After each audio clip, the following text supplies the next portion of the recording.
nakaranas ng kagalingan ng ating Panginoon. Second week of November, na-opera lang sa ngipin. Wisdom tooth, kaya medyo masakit. After a week, hindi natanggal yung pain, kahit nag-medication ako. And then, nagtataka kami, actually even yung mga dentist, kasi sarado na yung sugat, pero nandun pa rin yung pain. At ang sabi ng doktor, I have the symptoms ng neuralgia. Neuralgia is a very painful sensation sa nerve. May mga times na habang nagpa-piano ko or during the service, talagang sumasakit siya, tumutulo na lang yung luha ko sa sobrang pain. And na-research din nila, ang neuralgia ay walang cure. May one time noon, nasa anniversary ako ng JL Muntinlupa. Si Pastor Joey yung speaker. That Saturday, napakarami ng pinagaling ng Panginoon. Ngayon ang sabi ko, Lord, I want healing. Kung sila ay pinapagaling mo, Lord, I want healing. Inabukasan, nagpa-pray ko kay Pastor Joey, and instantly nawala yung pain. And then bumalik kami sa dental clinic. Nagpa-x-ray uli ako. And nakita ng mga doktor, I have no signs of neuralgia. Kahit sinabi ng mga doktor na walang lunas doon sa neuralgia ko, but I can attest, my God is a healing God.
Ako po si Joel Forte. Dati po akong noon na drug addict. Dati rin po akong naninigarilyo, nagmamariwana. And then, dumating yung time, nagrarugby na rin ako. Dumating din yung time, dati rin po akong mahilig sa away, mahilig sa gulo, involved sa fraternity, troublemaker kung tawagin. And dumating yung point na nakulong ako dahil nakipag-abulan ako ng baril sa loob ng school. Pero bago ako simula na nakakilala ko sa Panginoon, sa pamamagitan ng magulang ko, sa mother ko, dumating yung time, pag tulog ako at lasing, nakikita ko yung mother ko na nakalayan sa akin, tatawag niya, nakataas ang kamay. Noong una hindi ko alam, pero that time pala pinagpipray ako every day, every night na buhay ko. Tulog ako, nagpipray siya sa akin. At yung ginagawa niya hindi pala nawawala ng kabuluhan, unti-unti ako nababago. Ngayon po, ang Joel na nakikita niyo po ngayon ay isa na pong ginagamit sa Panginoon bilang isang drummer. Natutuwa at sobra po ako nagagalak na maglingkod ng buo sa Panginoon. Kaya po, dahil sa pagbiyaya ng Panginoon, yun po ay bagong Joel na po.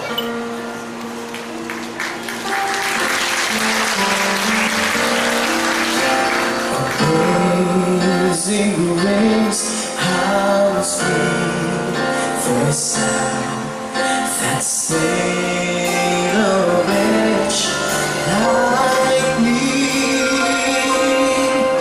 I once was lost, but now I'm found. Was blind, but now I see. My chains are gone, I've been set free. My God, my Savior has ransomed me. And like a flood, His mercy reigns, unending love, oh, amazing grace. Unending love, amazing grace, unending love,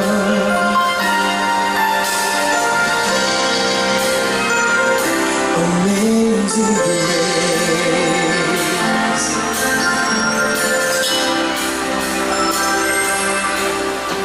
Nakakilala po ako sa Panginoon sa pamamagitan po ng isang kapatiran na nag-share po sa akin ng salita ng Diyos, which is ini-ignore ko lang po sapagkat hindi po ako naniniwala sa mga born again na yan. Pero isang araw po, sinubukan ko na ako sumama sa kanila sa Arroyo High School. At doon po ako talagang totohanan na touch ng Holy Spirit ng Panginoon na kung saan talaga pong naramdaman ko ang pagkilos na sa aking buhay. Nakita ko kung paano niya binago ang aking buhay. Doon ako naniniwala na ang Panginoong Jesus ay tunay na nagbabago ng buhay ng isang taong tumatanggap sa Kanya. At pagkatapos po noon, ako po ay nagkaroon po ng pamilya at ang aking pong husband ay sa pamamagitan ng aking mga sinasabi sa kanya, pagsisya ng salita ng Diyos ay nakakilala din po hanggang sa nagkaanak po kami ng 3. Ang panganay po ay si Caris, isa po sa head ng MIS na talaga pong nandun din ang pagpapagamit niya sa ministeryo ng Panginoon hanggang sa kasalukuyan po. At ang pangalawa po ay si Karen na ginagamit din pong isa sa song leader ng ating pong gawain sa JIL. At ang pangatlo po, ang aming pong bunso ay si Carmi, kung saan po ay binigyan ng napakalaking talento ng Panginoon para po ang kanyang talentong yun na galing sa Panginoon ay magamit niya para sa kalwalhati ng Panginoon. At kami pong buong pamilya, nakita ko po kung paano po kami hawakan ng Panginoon.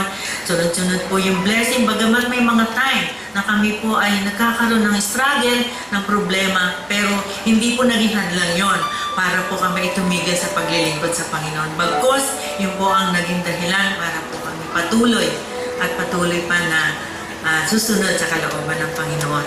Ako po si Sister Yoli Santiago. As for me and my house, we will serve the Lord.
niyo nga po tayo lahat?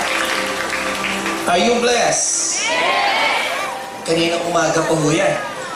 Wow. Last year po, we're given a chance to minister sa iba't ibang bansa.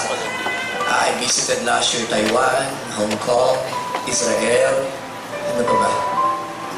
New Zealand, Australia, Italy, Spain. And it's tiring.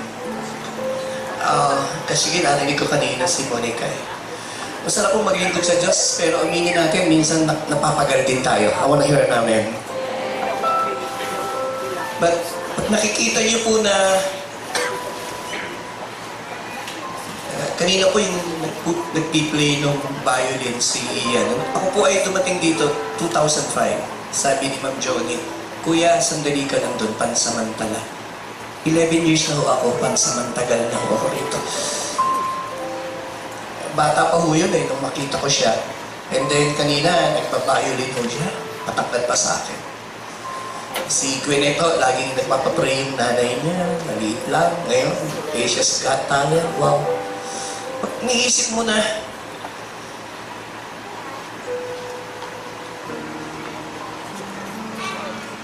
ang paglilingkod po natin, hindi po nawawala ang kabuluhan niya.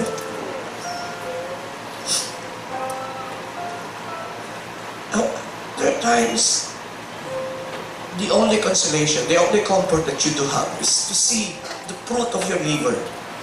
To see that your labor will never be in vain. Sometimes, hindi nyo agad nakikita yung bunga pag nagtanim ka. Alam niyo, pag nagtayo ng bahay, ang pinakamahirap itayo ay pundasyon. But, you know, while I'm standing here right now, I sense in my spirit, some of you are so tired. Maybe not physically, but spiritually.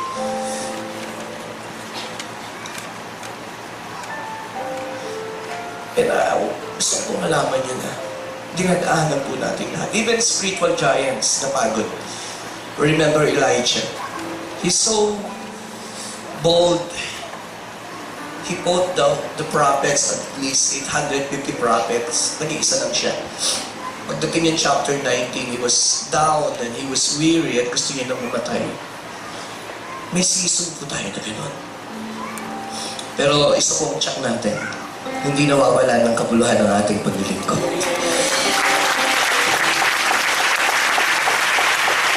Palagay ko, mahina yung palakpak nito.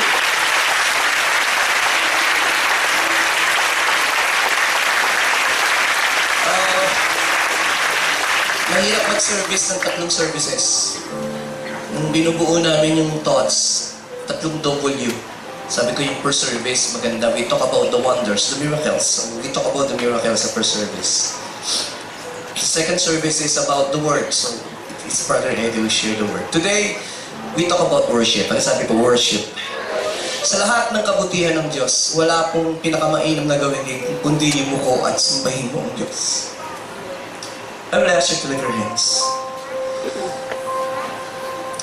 The video, let's just sing this, the first verse of one. I love this song. Paborito po ng mga anak ko to eh. Let's sing this song for a while. Savior of my soul, I confide in you, I confide in you, through all my darkest moments.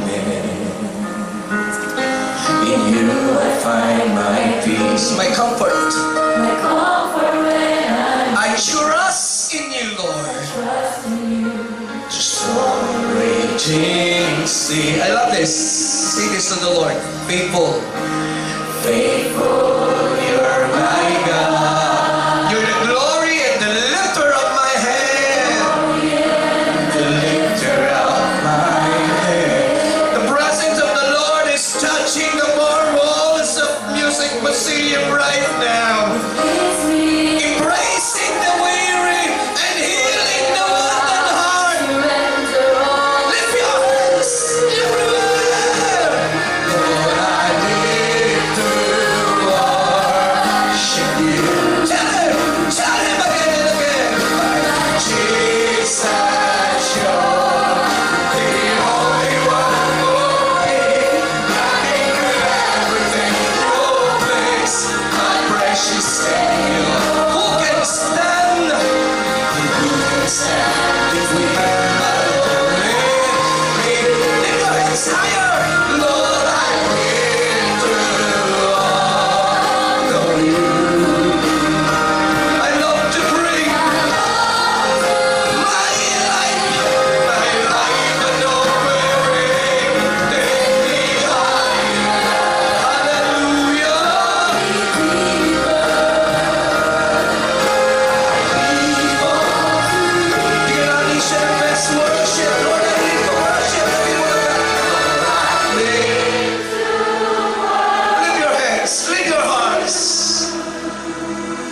is the heart of God. Lord, I live to worship everywhere. Lord, I live to worship you. Come on, everywhere. The only one for me. Nothing could ever take your place. My precious Savior. Who can stand? No one, Jesus.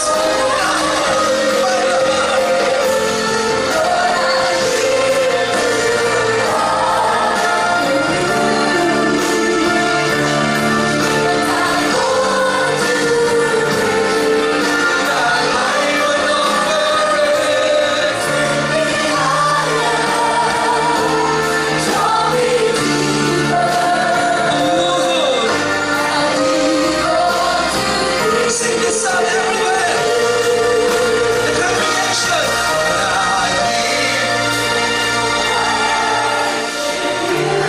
Tell him, make this sound grow.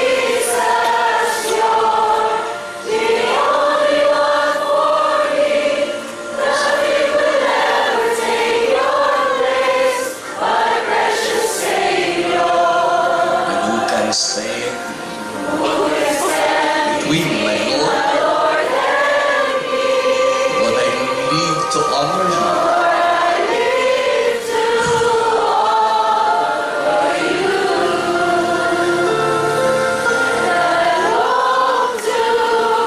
My life, take me. Take me deeper.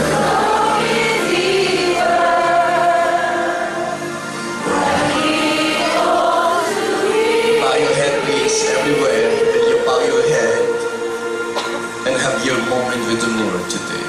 Just get connected. This presence is awesome in this place.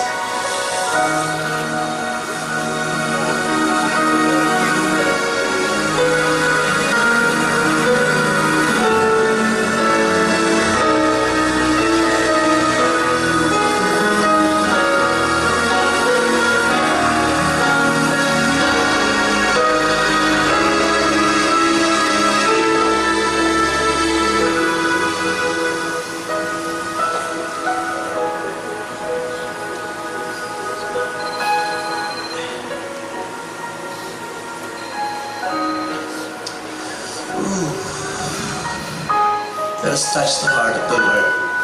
Offer Him pure worship. Offer Him pure worship.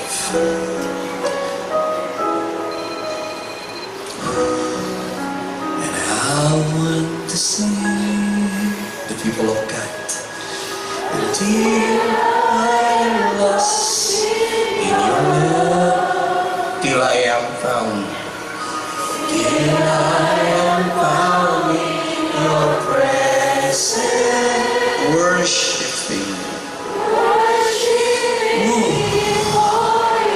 Filled with your Holy Spirit, filled with your Spirit, entering into your flow.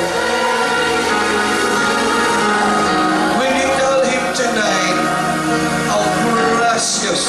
how precious this moment. Lord, I want you to know. Sabay-sabay nga po tayo for the last time. It's you. It's you. You hold my heart. Taken me to your arms. Into your arms. You come for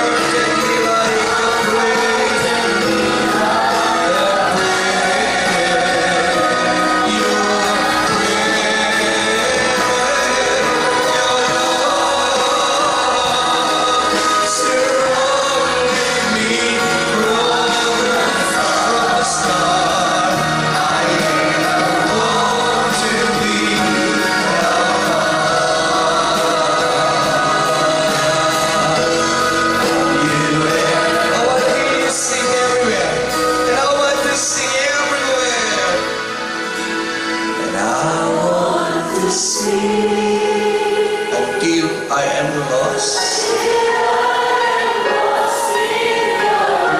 Till I am found in your presence. I love you, Father. I love you, Jesus. I love you, Holy Spirit.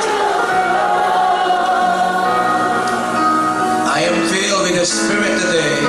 Moving your Spirit,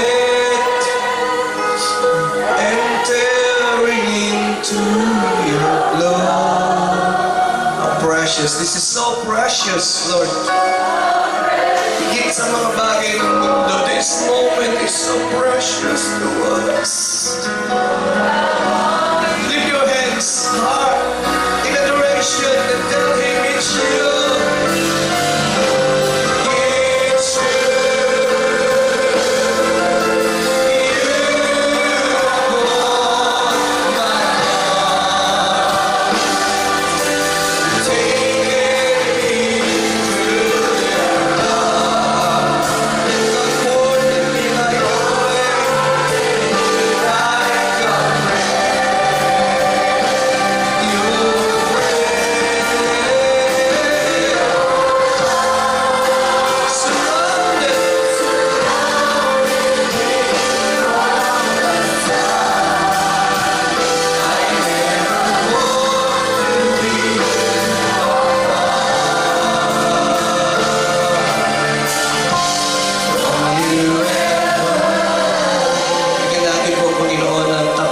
Siguro pagpalakpak. Palagay ko, dapat siya sa mas malakas na pagpalakpak natin.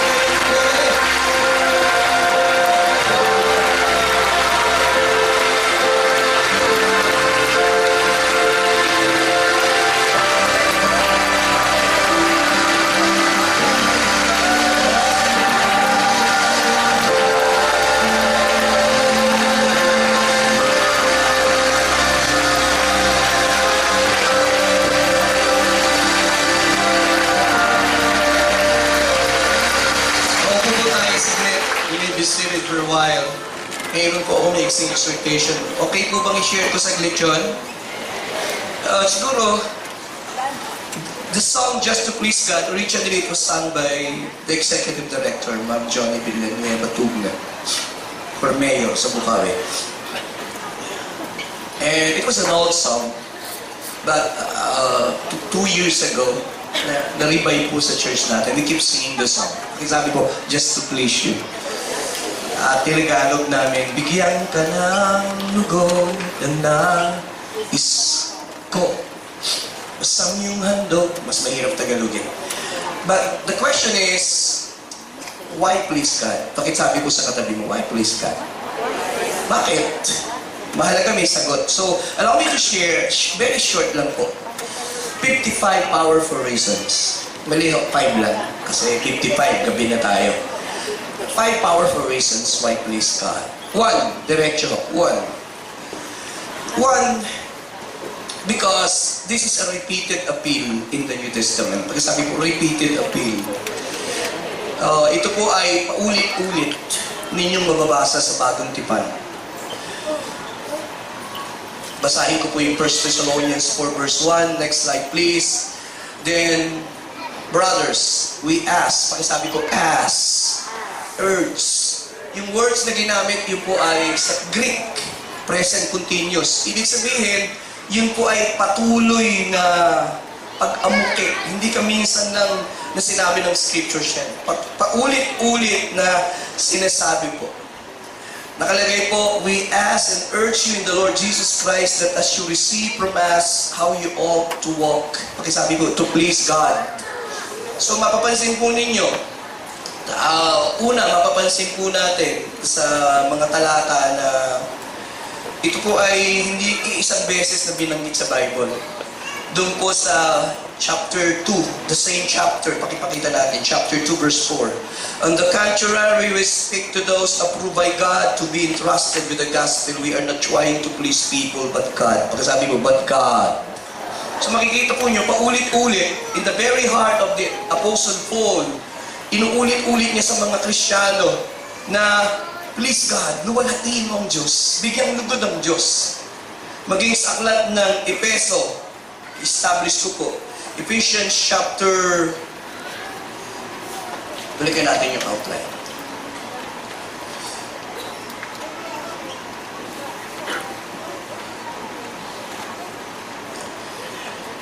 Makikita po natin ang sinasabi po dyan, that you may know what pleases God. Ang sabi po ni Apostol Pablo ay, pag-aralan ninyo kung ano ang nakalulugod sa Diyos.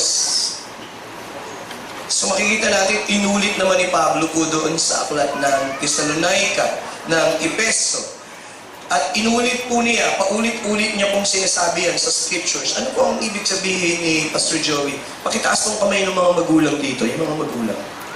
Pag inuulit-ulit niyo po yung sinasabi niyo sa inyong anak, ano po ang ibig sabihin? Salamat po, wala akong kausap. Mahalaga. Ang galing, ang galing. Yun po ang ibig sabihin. Ayan, nakikita niyo naman ito, blanco. Ayan, outline. So pag inuulit mo yung isang bagay, ibig sabihin, importante. Ganun po kasimple. So, inuulit-ulit po sa scriptures yung salitang, please God. And it was mentioned again and again. And for me, kung yan ay inulit ng banal na kasulatan, ang ibig kong sabihin, yan po ay napaka-importante sa Diyos. Pero pa pong dahilan, mga magulang, bakit nyo inuulit yung isang bagay sa mga anak nyo? Kasi, una mahalaga. Kasi, mahalaga. Yun nga. Ginugulo nyo po eh. Kasi urgent. Pakisabi po, urgent. Urgent eh. Hindi po ba pagka-urgent yung isang bagay, talagang inuulit mo eh. Sabi ko, huwag mong kalilimutan ha, napakahalaga, kailangan isara yung pintuan. Urgent. Hindi pwedeng ipagpaliban. Yun po yung thought. So, nung sinusulat ko yung sermon, I asked myself, why should I please God? And the answer is very simple. It was a repeated appeal in the scriptures. Paulit-ulit siya. So, when we talk about pleasing God, it is biblical. Pakisabi sa katabi mo, it is biblical. Kasi pag may mga tao, pag nagpapaliwanag ka dyan, kailangan makikita sa Bible. Kaya, I keep telling people, this urgency pleasing God is grounded in the Word of God. It is in the Bible. It is in the Word of God. Nandoon yan. Hindi mo may tatanggi yan. Nasa salita ng Diyos. At hindi mo, kung ayaw mo, burahin mo na lang sa salita ng Diyos. So yun po. Number one, why should I please God? And my answer is very simple. Because it was a repeated appeal. Two, punta po tayo sa pangalawa. Pakibasa po yung pangalawa. Bibilisan ko na pangako ko po eh. Next slide ulit. Yan, lumilitaw na yung outline. Two, basa po. Why?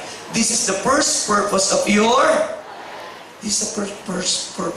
life. Naalala ko po, yung kapitbahay namin, bata pa po ako, may anak po siya na nagtatrabaho sa Japan. At nagpa-uwi po ng color TV. Yun yata yung unang color TV dun sa barangay namin. At sa sobrang excitement, hindi po nabasa yung manual. Isinaksak po. 240 110 lang pala. Ano pong mangyayari? You know? Sa manual, sa Bible, pag tinanong mo anong purpose, bakit nilalang ng Diyos ng tao? Napaka-clear po ng Bible. Ang sabi po ng salita po ng Diyos, Revelation chapter 4, verse 11. Nako, paulit-ulit nating nababasa. Sabi doon, for you created all things. Pagkasabi po, all things. Ito po King James. King James yan. For thou hast created all things. Pagkasabi po, for thy pleasure. Pagkasabi mo, pleasure. Kanina kinakanta natin yun, ang iyong kaluguran. Maestro, ang siyang nais ko. Ano po yung kadugtong? You see, kinakanta natin eh, hindi ito bago. Ang purpose, bigyan ng pleasure. Alam niyo mo bang ang Diyos? Kung sinong unang nagbigay ng lugod sa Diyos? Hulaan niyo, sino? Hindi ko po sasabihin. Ang unang nagbigay ng lugod sa Diyos, yung mga nilalang niya. Mababasa po niyo sa Genesis, lahat ng nilalang niya, sinasabi ng Diyos, matapos niyang lalangin, ganun ka-powerful ang Diyos. Sabi, let there be light. And there was. At matapos niyang lalangin ng lahat, lagi sinasabi ng Diyos, and God saw that it was good. Pagkasabi po, good. Paulit-ulit yun.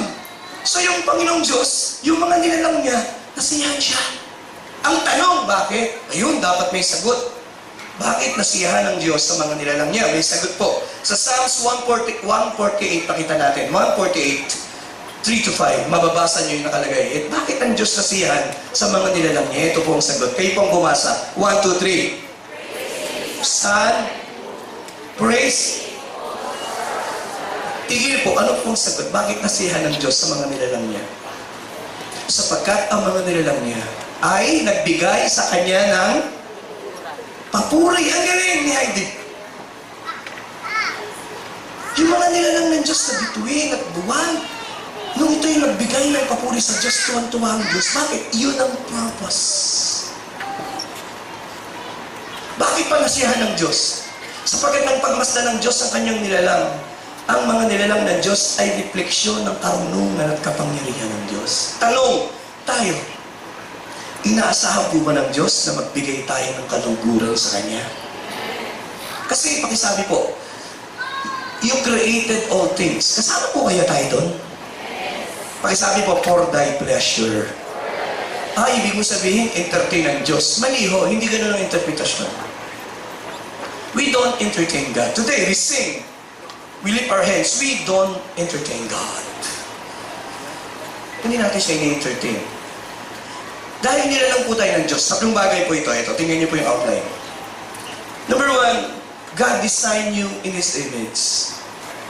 Dahil nilalang ka ng Diyos sa kanyang image, may kakayanan ka na makilala mo siya. Because God is a person, you are a person. Sa lahat ng nilalang ng Diyos, ang tao lang ang talagang pwedeng makilala ang Diyos ng malalim at tutuhanan. Bakit? Sapagkat ang Diyos ay persona, ikaw ay persona. Kaya kagalakan ng Diyos kapag ka nakilala ka niya. Ay lalong kagalakan ng Diyos pag sinamba mo siya at pinasalamatan. Are you there? Tingnan niyo po, Romans 1:21. Ano pong sabi? Kahit kilala na nila ang Diyos, although they knew, you see, sino po yan? Ang mga tao. They did not glorify Him. You see? Kagalakan ng Diyos kapag ang mga taong nilalang niya makilala siya. Titingala sa langit. Di po ba yung awit na How Great Thou Art? Kantahin natin yung unang linya doon. Ano yung unang linya? Oh Lord, my God,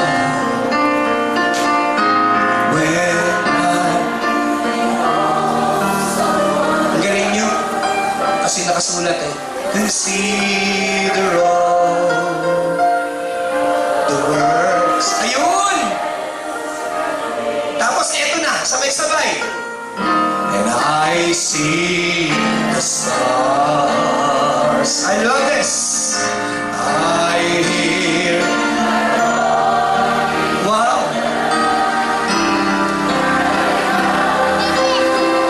Yung mga nilalang ng Diyos na yan, isa lang ang sinasabi. Ang Diyos ay makapangyarihan at dakilang Diyos. Say Amen! Kaya ito ang kanta natin. Then sings my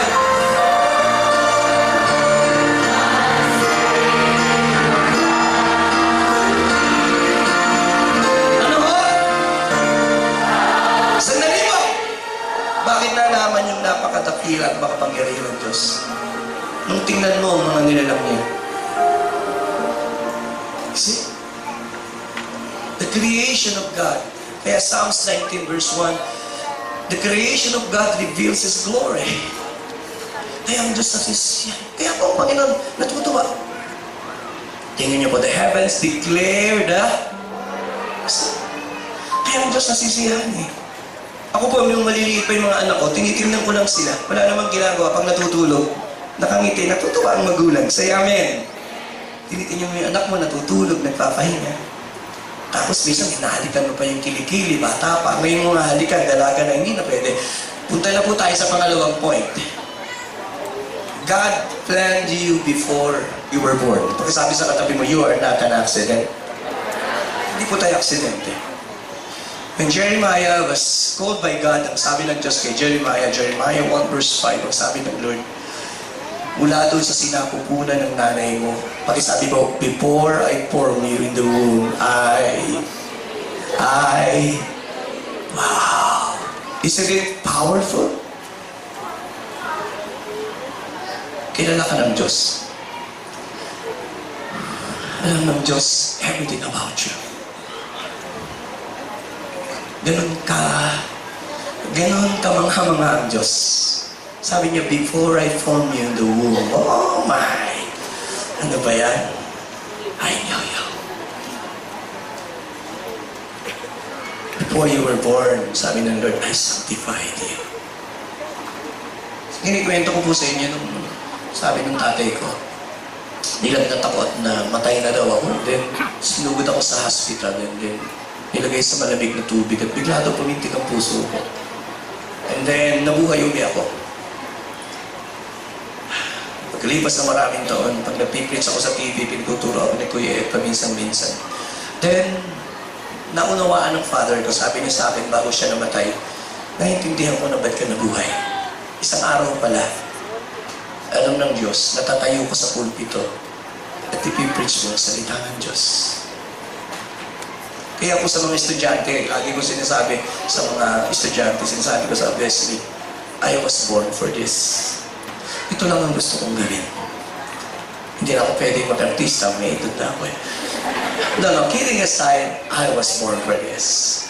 I was born to serve my Master. I was born to love God. I was born to praise Him. And you know, hindi ko po maipaliwanag yung joy ko pagka may gumagaling akong nakikita. May buhay na nababago. Kayo po kanina nakikita niyo yung mga testimony. Hindi po ba iba ang pakiramdam? Saya, amen. May gumaling, may nabagong buhay, may nakakilala sa Diyos. Ang masarap doon, naging instrumento ka pa ng Diyos. I wanna hear namin. Iba ho yung joy nun eh. Isa papunta sa impyerno, and then the Lord used you and tanong who you are. Sino ka? Pero ginamit ka ng Panginoon. Gagabihin ho kayo eh. Kasi you are the best audience na masasabi kong tinuruan ko. Kasi dito lang ako nagturo sa session na ito. Basta talaga. Pangatlo po, God made you, pakisabi, for His pleasure. Yeah, for His pleasure. So, ibig sabihin, lahat po tayo dito, we do have the ability to bring pleasure to God. Pwede mo po mapangiti ang Diyos.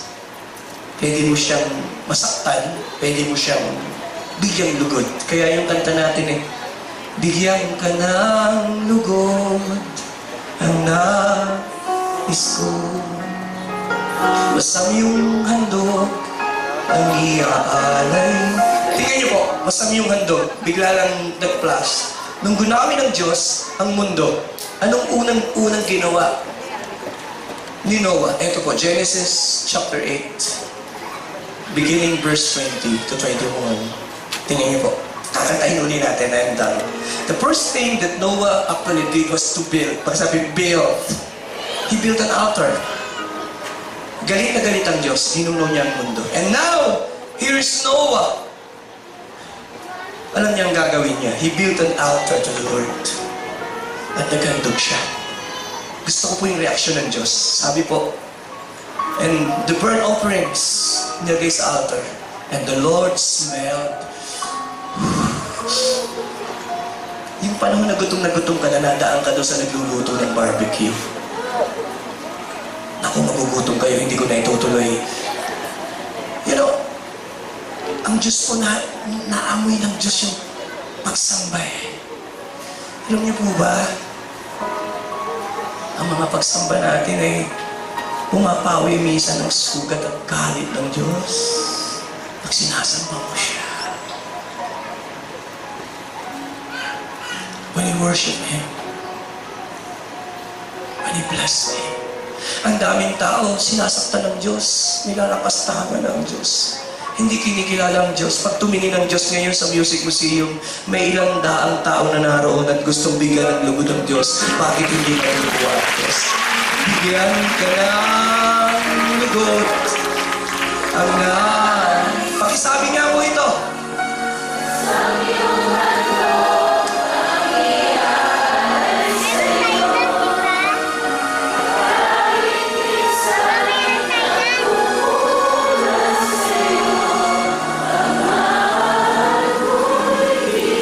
Nagbabago. Gusto ko po yung linya yan. Kaya magugot. Yan, punta po tayo sa ikatlo para matapos na po tayo. Gusto rin natin magpahinga. Yung iba gusto ko nagpapahinga na, yung iba nakikita ko nakasandal na. Parang manok, ganyan-ganyan. Huwag na kayong magtago, nakikita ko kayo. Okay. Why please God? Number 3, a distinguishing character of Jesus Christ. Pakisabi po, character of Jesus Christ. The theme verse, gusto ko pong expound ito, John 8:29. Jesus said, the one who sent me is with me. Pakisabi ko, who sent me is with me. He has not let me alone. For I always, pakisabi ko, always. Pakisigaw po yung always. 1, 2, 3. Always. Yung sigaw ho ng gising. 1, 2, 3. Always.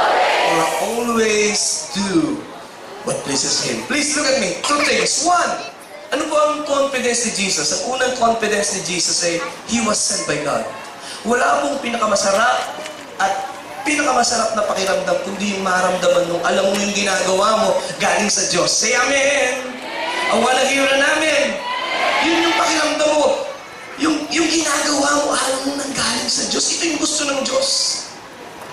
Hindi sinugo ni Jesus ang kanyang sarili. Jesus said, I was sent by the Father. 2, anong confidence niya? Sabi ni Jesus Christ, He has not let me alone.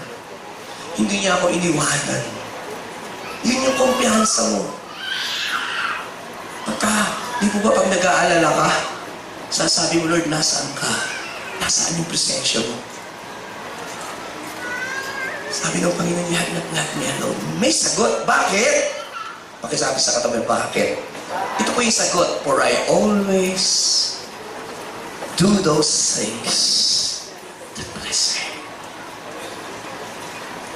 Sabi ni Jesus Christ, I always do those things that please Him. 3 things. 1, this is how Jesus lived.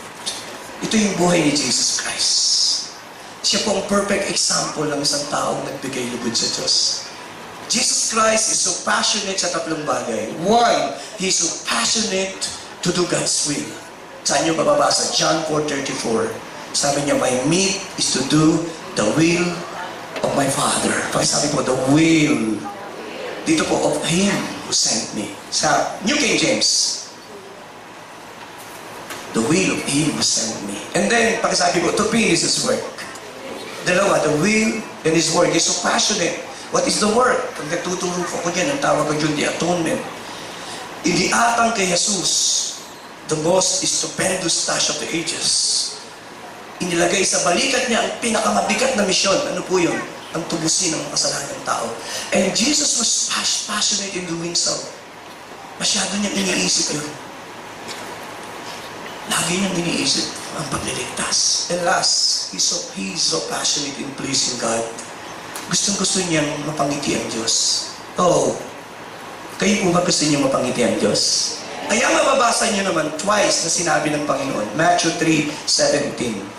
Nung siya'y binabautismuhan, tumingin po kayo, wala pang miracles, wala pang preaching si Jesus, wala pa. Please look at me. Yet the Father said, this is my beloved Son, in whom I am well pleased. Masarap pakinggan yun. Matthew 17, verse 5, Jesus said, again, ang sabi ng Father, please tumingin po kayo. Ang goal ni Jesus to please the Father. Ang tanong na please niya ba ang Father? Twice the Father said, this is my beloved Son. You know, sa Tagalog, ito ang aking anak na labis kong kinalulugtan. Kayo po at ako, may mga kinalulugtan tayong tao. Tama po ba? May mga taong gustong-gusto mo. Gustong-gusto mong ipag-pray. Gustong-gusto mong regaluhan. Pero may mga tao tayong hindi mo gusto. Aminin niyo po yun. Kung lahat gusto mo, pag-birthday mo, lahat imbitado. Hindi. Pinipili mo lang yung gusto mo eh. Pinipili mo nga yung friends mo eh. May mga binablock ka. May mga ina-accept ka. May mga dinidecline ka.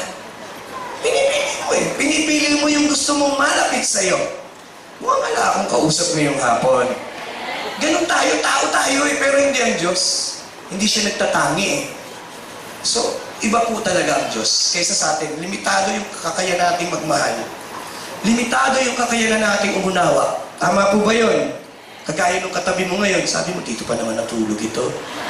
Kikwento ko po sa inyo yung paborito kong kwento. Gusto niyo ba bang kwento ko?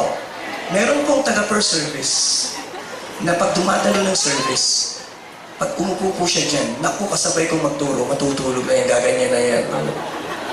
At minsan nakita niya, nagtama yung aming mata. Sabi ko, may ilang pong natutulog dyan. Pagkatapos ng service, lumapit sa likod at ang sabi niya, Pastor Joey, nahatulin niyo akong natutulog. Nahihiya ako sa inyo. Pero ang totoo po niya, yung isang katabi sabi,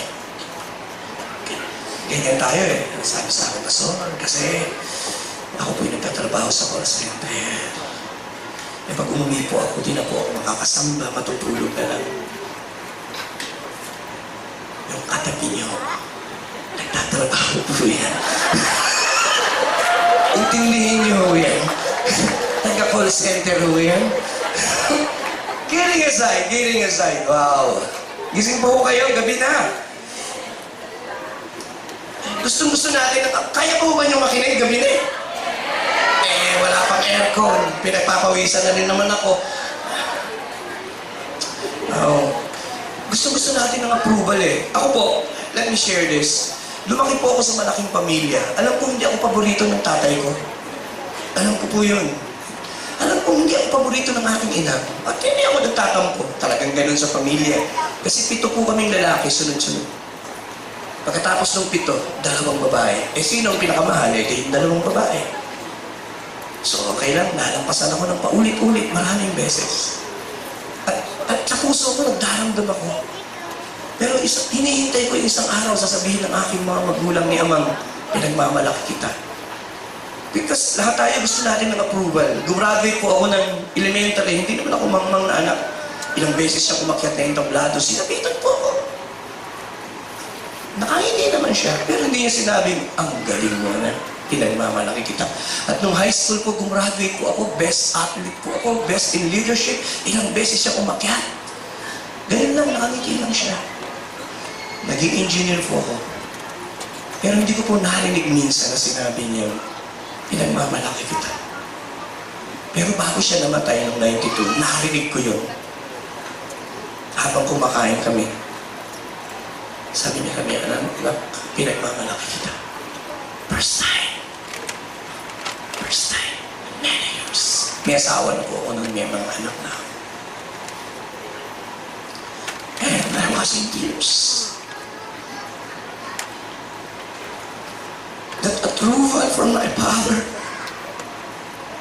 it means so much to me. At alam niyo kung bakit siya natutuwa? Sabi niya, pinagmamalaki kita. Kasi inaakay mo ang mga tao sa Diyos. Sa isip ko, kung hindi ako naging pastor, hindi ko maririnig ito kahit minsan sa buhay ko. But anyways, ilan po sa atin, you are dying just to hear the word, ang galing mo. I'm proud of you. We always long to be approved. Aminin niyo yan. We always long to be approved. So, pleasing God. Kaya sa puso natin, gusto nating i-please. Ang problema, hindi ang Diyos, yung mga tao. And believe me, that is the worst goal na pwede kang magkaroon. You know why? Pakisabi po, why? Pakitanong sa kapatabi mo, bakit? Bakit tulog ka pa na ngayon? Hindi, bakit nga ba? Bakit po? Dapat may sagot ka. Bakit this is the worst goal na pwede mong gawin sa buhay mo? Ito po ang sagot. Maski si Jesus Christ, hindi po niya napilis ang lahat ng tao. Before I thought, if I am perfect in everything, in love, in everything, in my character, in my being, in my personality, then nobody will criticize me. And believe me, I was wrong. Because I read my Bible, Jesus is perfect in love. He is perfect in everything. Nabasa niyo po ba yung Bible niyo? He was criticized. He was criticized. Tinawag siyang, Beelzebub. Tinawag siya na kung ano. And believe me, you cannot please all people. Alam ko na po yun.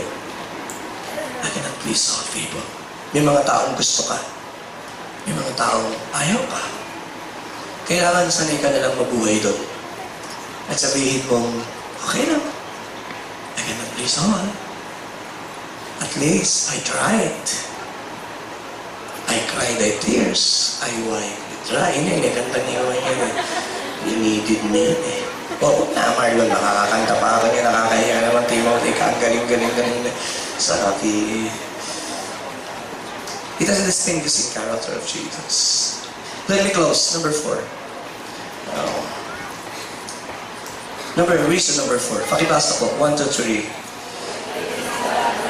3. Because in pleasing God, we attest, we love God. Mahal niyo po ba ang Diyos? Pakisigaw po. Of course, pag tinanong ko kayo, mahal ko ang Diyos, Pastor. Kung may greatest evidence na mahal mo ang Diyos, gusto mo siyang pangitiin. Gusto mo siyang malugod sa iyo. At the end of the day, pag umuwi na po ako paghapon, madaling araw pa po akong maalis sa Bulacan. Mamaya gabi na naman ako dadating. And then, ang tinatanong ko lang sa sarili ko, Lord, lahat ng ito, ginawa ko lang ito kasi mahal ko ito, Panginoon. Because I realize, next slide, we decide to please the people we love. Say amen. Basta mahal mo ang isang tao, gusto mo siyang mapasaya. Pakitanong mo nga yung katabi mo, may nagpapasaya ba sa iyo? May malapit na, Pastor. Nagpipray ako. Nagbibiro lang po ako, but you cannot deny the fact. Lahat ng taong mahal mo, gusto mo masaya. Say amen. Gusto mo silang pasayahin sa maliit na bagay. At ito po natuklasan ko, and let me close. As we serve the Lord, what pleases God is also will make us happiest and most satisfied. May natutuhan po ako sa buhay ko. Huhulaan ko po kayo, hindi po ako manghuhula. Please, sabihin niyo po kayo. Kailan kayo pinakamasaya? Sabihin niyo po kung mali ako. Pinakamasaya po kayo kapag nagawa niyo ang kalooban ng Diyos. Sumigaw po kayo ng amen. Sumigaw po kayo ng amen. Tanong, bakit? Nagawa ko yung kalooban ng Diyos, you see. Napakasaya mo pag nagawa mo ang kalooban ng Diyos. So, hindi sabihin, ang nagpasaya sa iyo, ay nagpasaya sa Diyos. Ngayon, baliktarin ko. Kailan ka malungkot? Manghuhula ako. Hula ako eh. Pag hindi mo nagawa ang kalooban ng Diyos. May nagawa kang nakasakit sa iba. Na-miss mo yung gusto ng Diyos. At pag tinanong kita ngayon, masaya ka ba ang sagot mo? Hindi. Now, what is my point? Pinakamasaya ka pag alam mong napasaya mo ang Diyos. Then I realize, nakita mo yung bata, nag-i-amen. And then I realize, what makes me happy? Masaya ka sapagkat alam mong nagagawa mong gusto ng Diyos. Yun po pala ang buhay ng tao. Kita niyo po si Jesus. Tingnan niyo po. Just 2 minutes. Jesus said, my meat is to do the will of my Father. Bakit niyo sinabing meat? Nagiging kalakasan niya yung will ng Father. The more na ginagawa niya yung will ng Father, malakas siya. Say amen? Masaya siya. Na-meet ko na po, 30 years na po akong pastor. Nakatagpo ko na, nakaharap ko na ang pinakamalungkot na mga tao. At may isang taong pinakamalungkot sa mundo.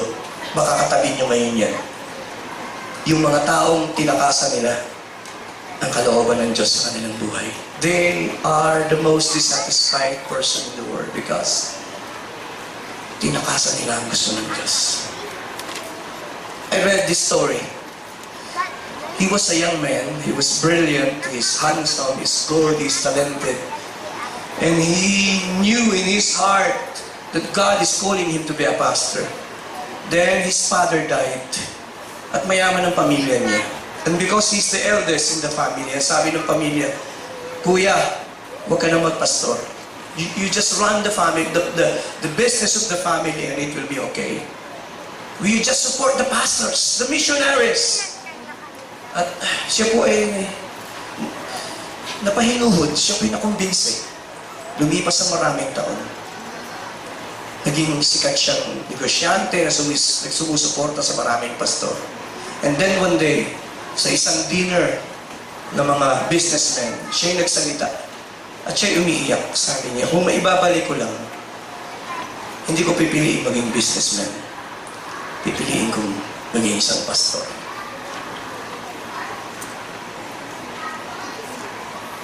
Sabi niya, kung maibabalik ko lang. Sabi niya, because pwede kang maging matagumpay, you can have the money and the position, and yet you're not happy. Why? Because alam mo, that is not the calling of God in your life. You can have the millions. You can be very popular.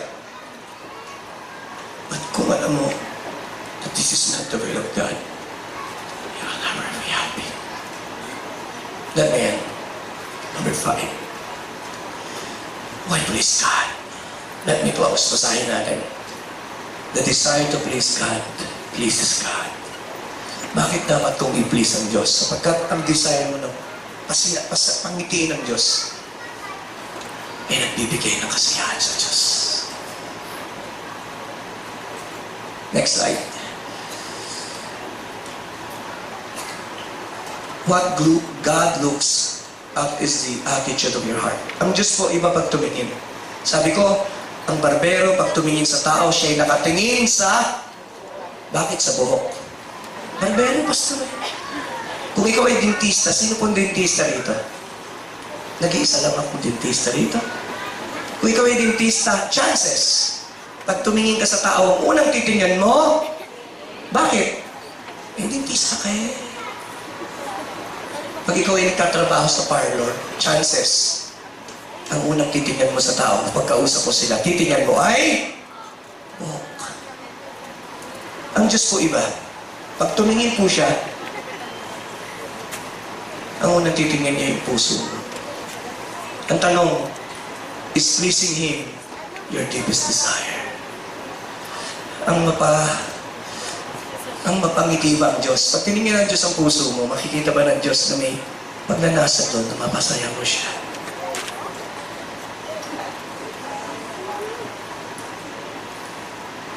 Let me close with this story. This is a very popular story, a known story. His name was Eric Liddell.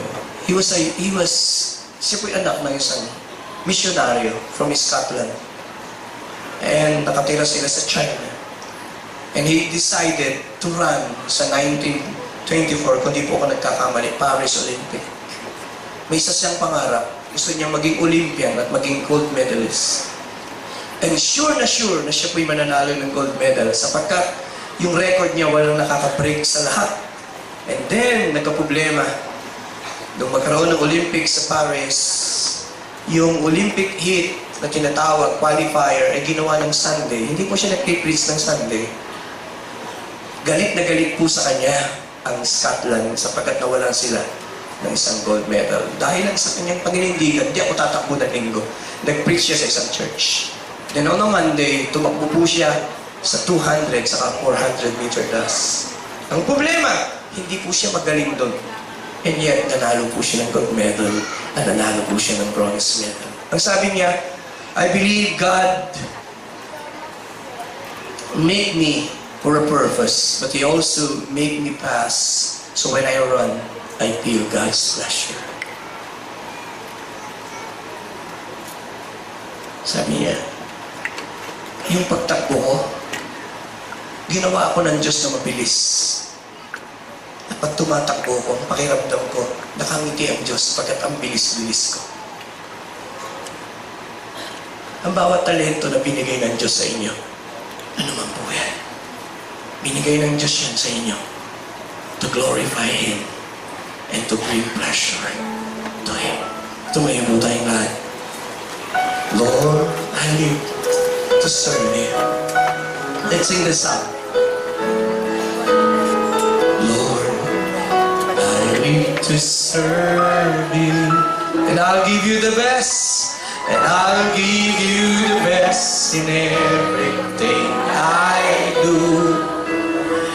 Make my whole life obedient and true, holy and acceptable. Bibigyan ko po kayo ng chance ang awitin ito. Pakitaas po ang kamay. Lord, I live to serve You.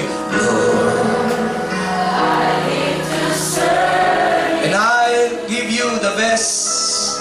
I'll give You in everything I do. Make my whole life obedient and true, Lord. Ito po ang panalangin natin. Lalabas po tayo sa service na ito. Ito ang ating nilulunggati. Sabay-sabay. Just to please You is my desire. Hallelujah. To offer and around my praise You inspire.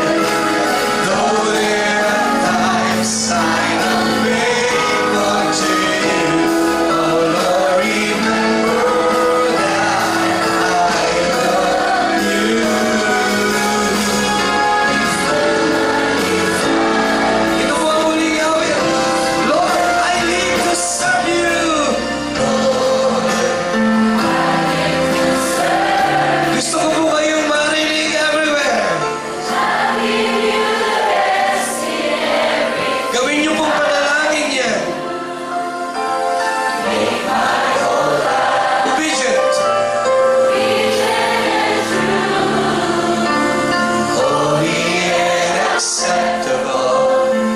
Sabay-sabay, malakas na tinig. Pakitaas mo ang kamay. Gusto ko ba nakikinig kayo habang inaawit niyo yan?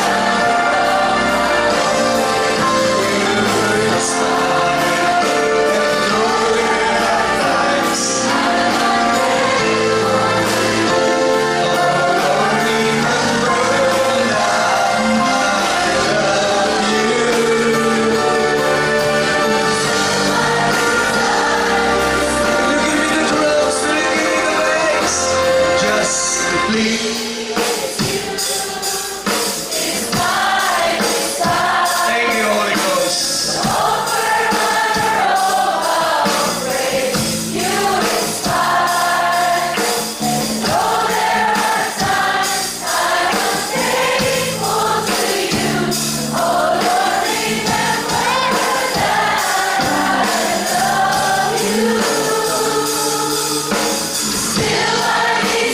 Po tayo.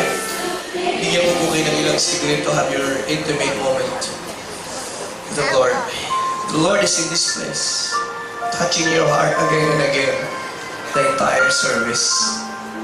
Planting this seed, this message to your heart. Father, the best I can, the best in You. I share the message You place in my heart. Tanim niyo po itong nang malalim sa puso namin. Pausbungin niyo po. Pag-ugatin niyo po. Patubuhin niyo po. So in everything we do, by Your grace, we will please You. Still my desires to please You. My greatest desire is to please. Ito po, grabe.